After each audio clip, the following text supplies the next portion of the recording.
Get out of my house, or I'll call the cops. My sister screamed at her engagement party after my little one accidentally knocked over her $2,400 cake. My nephew clapped. Then Mom stared at my son and said, "You're not really ours. Ask your father about." I cut her off and said, "We're done here." And we left. 3 hours later, the police showed up, but they weren't there for me. They were there, too. I'm Greg, 34, taxi dispatcher on the night shift, father to a 6-year-old who thinks every traffic light is a tiny robot doing its best. I live in a second-floor apartment that smells like coffee by 5 a.m. because I brew before bed like a weirdo. It keeps me honest. It keeps me awake. I'm the oldest kid, the ride, the fixer, the one with the spare cash, just for now. That's the role anyway. Mom says I've always been steady, like a bus. Dad says I'm good with phones. Translation: when something breaks in our family, I pick it up. Saturday night, blue suit off the rack. Thrifted tie my son picked because of the little stars. We walk into my sister's engagement party holding a paper bag with spare wipes, snacks, and a Hot Wheels car. The venue is all white linens and fake peonies.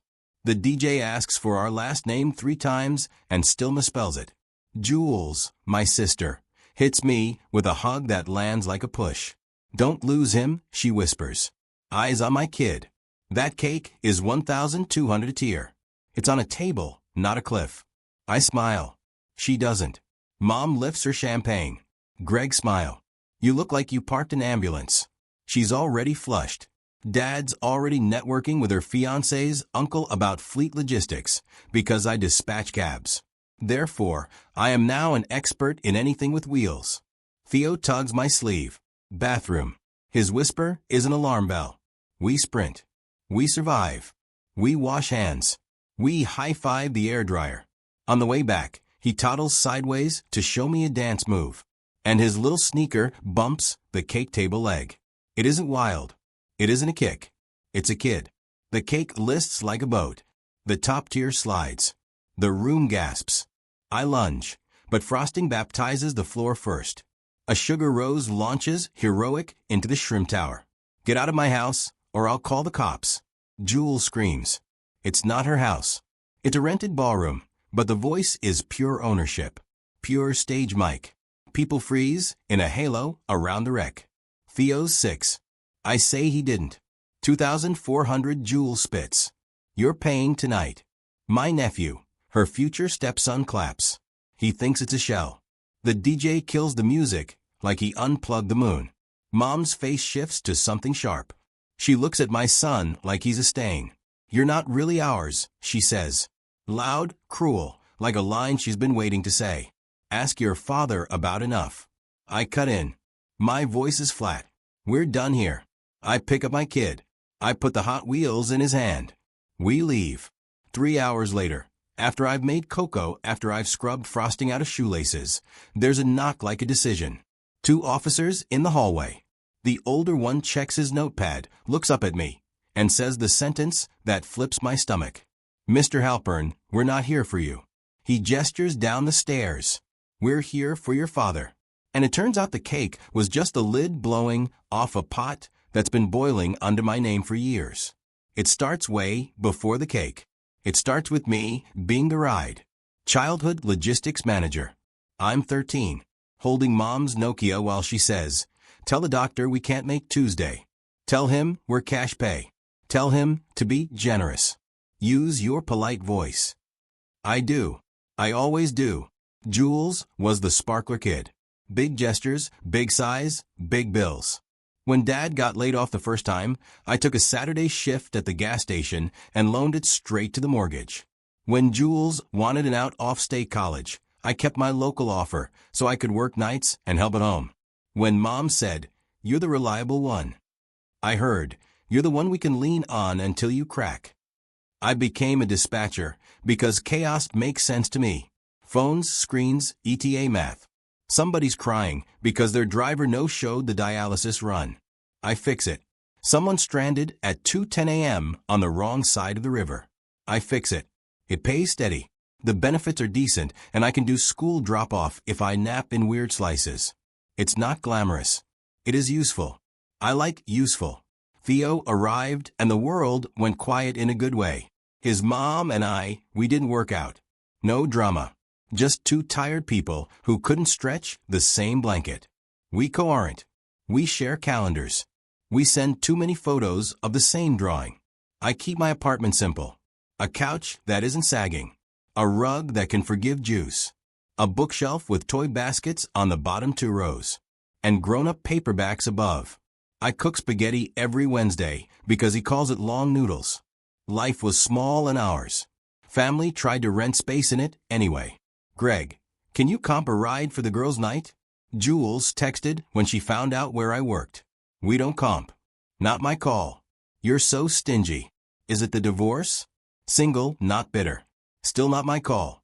She told Mom I was hoarding perks. Mom called me selfish. Dad called me short-sighted. I ignored it. Then the favors changed shape. Buddy, can you help me get a business account? Dad asked. Your company probably has small business rates. We could set one up for the family separate from personal, strictly for medical rides. Church, you know. I said, we don't do family accounts. He said I was being dramatic.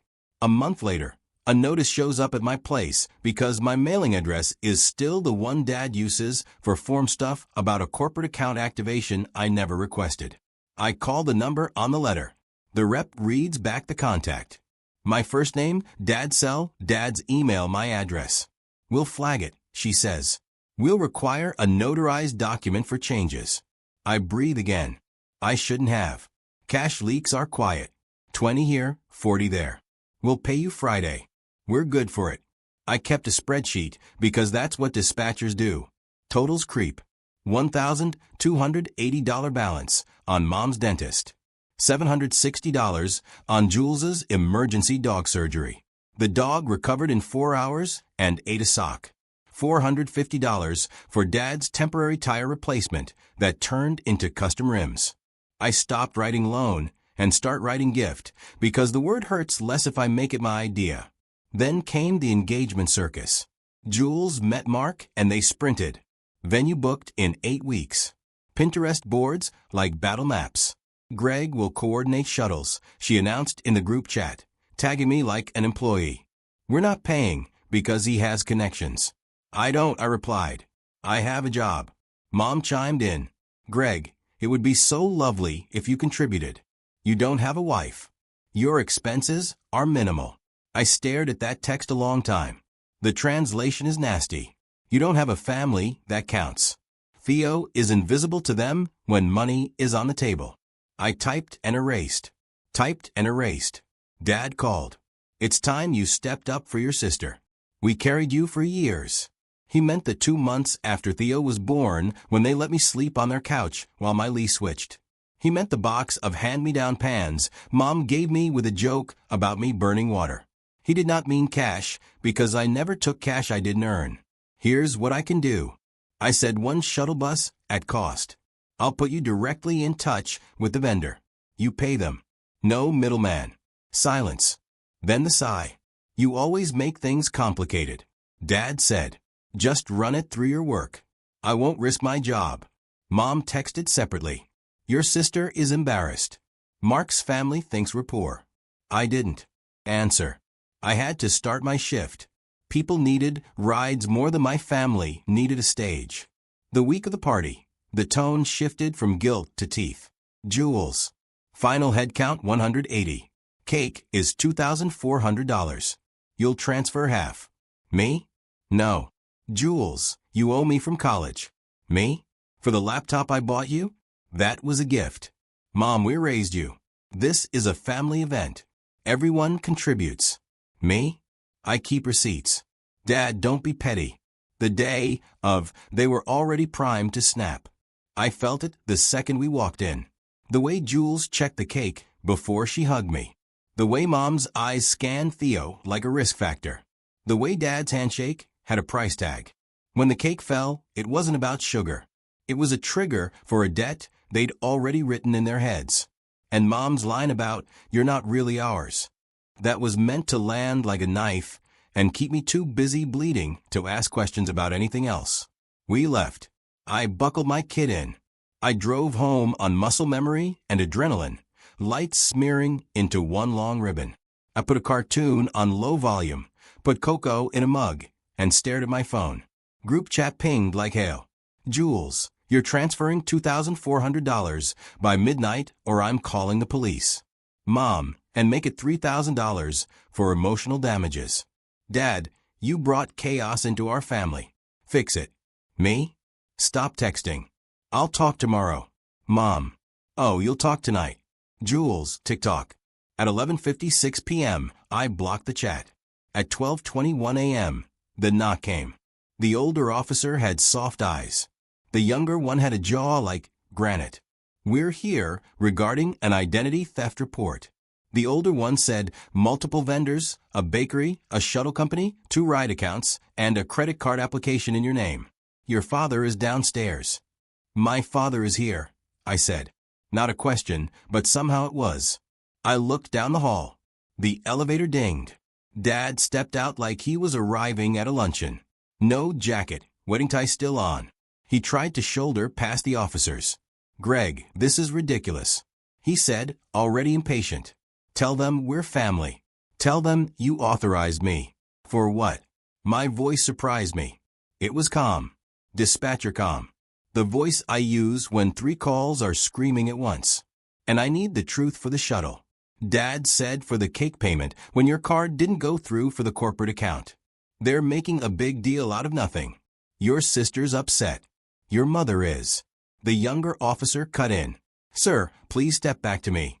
We're taking statements. The bakery owner filed a report tonight after discovering a series of chargebacks connected to an account opened in your name 3 months ago. Same address as yours. Same phone as your father's. Same email with a period moved. He showed me the printout. My name, my address, Dad's number. I could feel each puzzle piece from the last year clicking into place. The letter about the corporate account. The notice about a card I never applied for.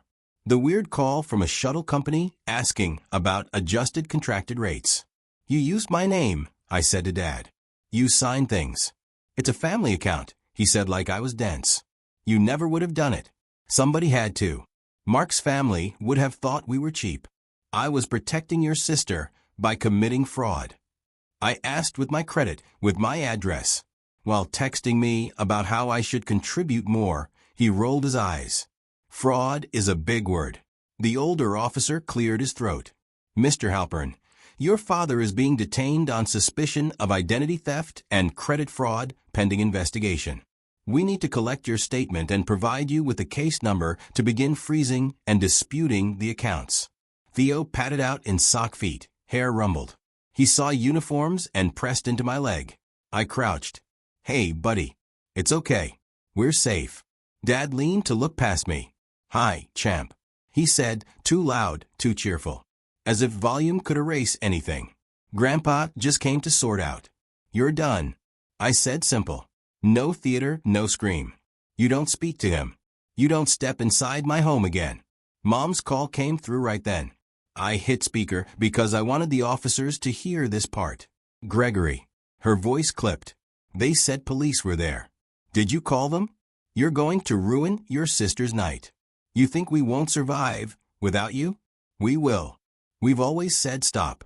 Dad opened accounts in my name. The police are here because of his choices.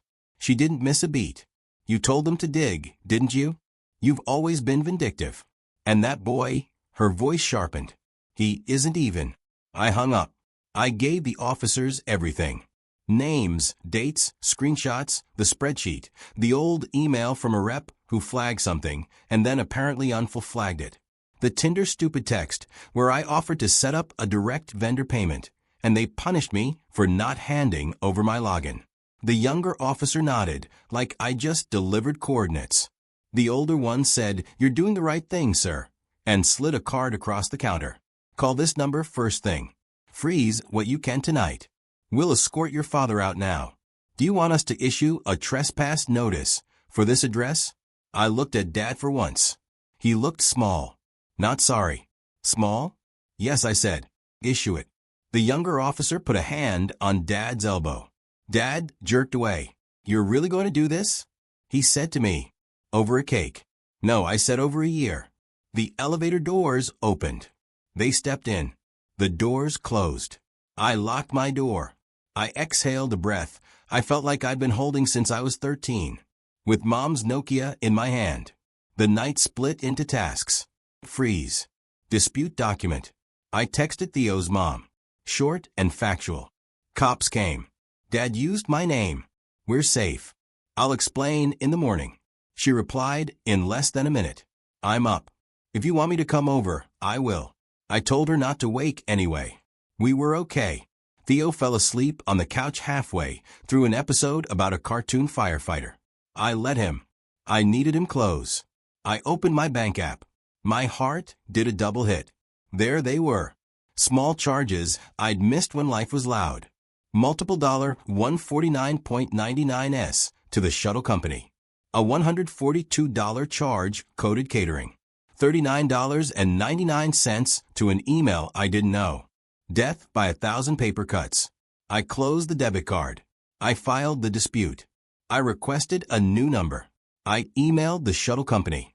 Do not allow changes on any account with my name. Require live verification. My father is not authorized. I used dispatcher language. Specific, unemotional. It felt like armor. At 3:18 a.m., Jules called from an unknown number. I answered because some bridges need to burn with witnesses. You had Dad arrested, she said dead flat. Dad had Dad arrested, I said. Actions are loud. You think you're noble? You embarrassed me in front of everyone. Mark's family is livid. The cake was the cake, is sugar. I said Theo is a person, and you tried to extort me after your fiancé's stepson laughed at a dessert. Check your thread. She didn't. She was too busy sprinting past details to stay upright. Mom said you hung up on her. She was going to tell you something important about Jules. I said soft because I'm tired of the sharp. If anyone says one more word about my kid's DNA, we're done for life. Silence. Then that scoff she learned from Mom. You're so dramatic. Click. At 7:06 a.m., Dad texted from a strange number. Call me. We can fix this if you tell them I had permission. I blocked it. At 8:11, Mom, I hope you're happy. Your sister is sick with worry. At 8:12, the group thread resurrected from there. Dead by someone unblocking me. Greg will fix this. He has a job with phones. I let it sit. I waited for office hours and called the detective. He was methodical. He walked me through a fraud affidavit. He suggested a credit freeze. He gave me a link for small claims documentation because some vendors might try to come for me even with a police report if they're sloppy. He told me, this is common. People trust the wrong people with the right details. He didn't say family, but we both heard it. By noon, the vendor receipts were in my inbox. The note on the shuttle invoice made my stomach turn. Adjusted rate authorized by GH per family discount. They had recorded a call. The voice saying my initials was my father's. He has my cadence when he wants something. He taught it to me. I sent the detective the file. He replied with a single line. Thank you. This helps. Then came the social aftershock. People pick sides in private, but they audition for them in public. Aunt Bev texted to say, proud of you for setting boundaries. Cousin Matt wrote, tough situation. Family is complicated, which is code for I don't want to pick. My uncle liked an old photo of Theo on Facebook and wrote, handsome fella, which is nice and also nothing. Jules posted a cryptic story, a black screen with white text, betray hits hardest when you hold the knife for someone. And 3 broken heart emojis. Her friends commented things like, say the word, and you deserve better. One of Mark's cousins posted a photo of the destroyed cake with a crying, laughing emoji. The comment section tried to out-moralize itself. Tragedy versus humor versus who cares? It's cake. I logged off. I made long noodles. Theo asked if the cops were superheroes. I said they were helpers tonight. He nodded like that was enough and asked if the noodles could have peas. They could. That evening, HR at my company called. We received a request months ago to migrate a corporate account under your name. The rep said carefully. We flagged it because of your email to us. It was later unflagged by someone who said they were you and provided your employee ID. How did they get my ID? I asked, though I knew. I keep it in my wallet. I leave my wallet in my parents' kitchen when Mom asked me to reach the top shelf. I take it out at the gas station when Dad says I forgot mine in my other jacket. Just spot me. I'll Venmo. I'm sorry this happened. The rep said we've locked everything. You're clear. I scheduled an appointment at a legal aid clinic because I don't have money for a private attorney yet, and I don't want to be generous with mistakes anymore. The intake volunteer was calm. She said words like paper trail and protective order and scope. She asked if I wanted to pursue charges or just cooperate with the investigation. I said cooperate. I'm tired of holding the steering wheel for everybody. At bedtime, Theo asked if we could sleep in a fort. We made one with a sheet and 2 dining chairs. He fell asleep in 8 minutes.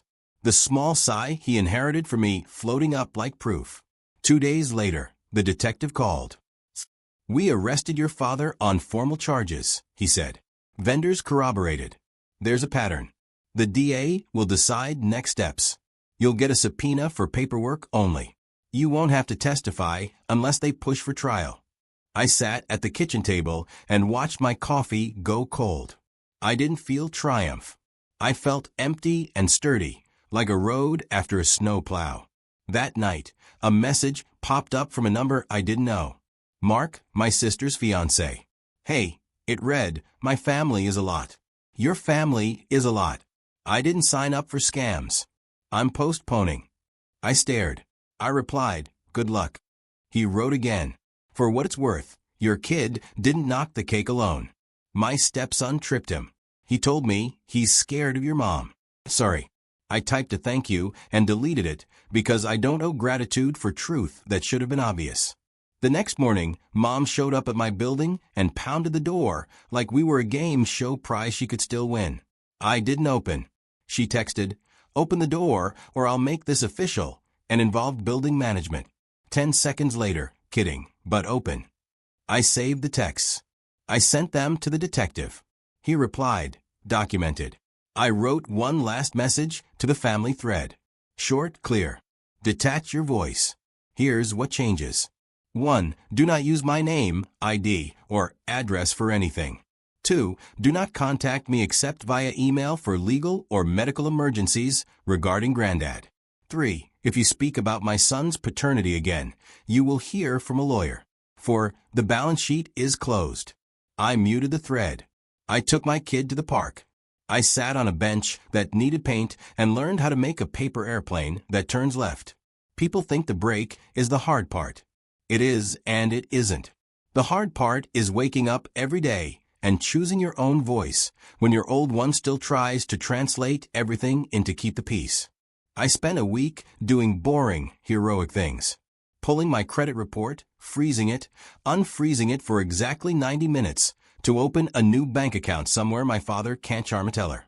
Rerouting mail, changing the spare key code, switching from family plan to my own phone plan, and eating the fee. Because freedom costs what it costs.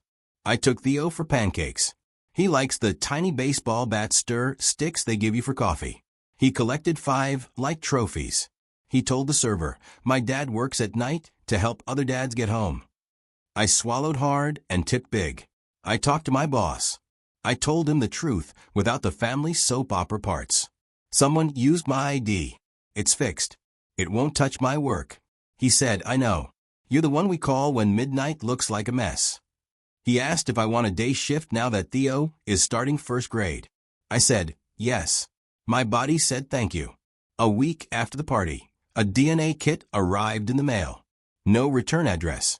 Jules's sense of humor or my mother's idea of punishment. I held it over the trash and then stopped. That kit wasn't for them. It was for the ugly whisper they planted. I didn't know a spit to anybody, but I owed quiet to my son. We did it together at the kitchen table, because everything we do like that. He asked if it was a science experiment. I said yes. We mailed it. We ate grapes. We built a Lego taxi. 2 weeks later, an email, no surprises. 99.99% me. I didn't cheer.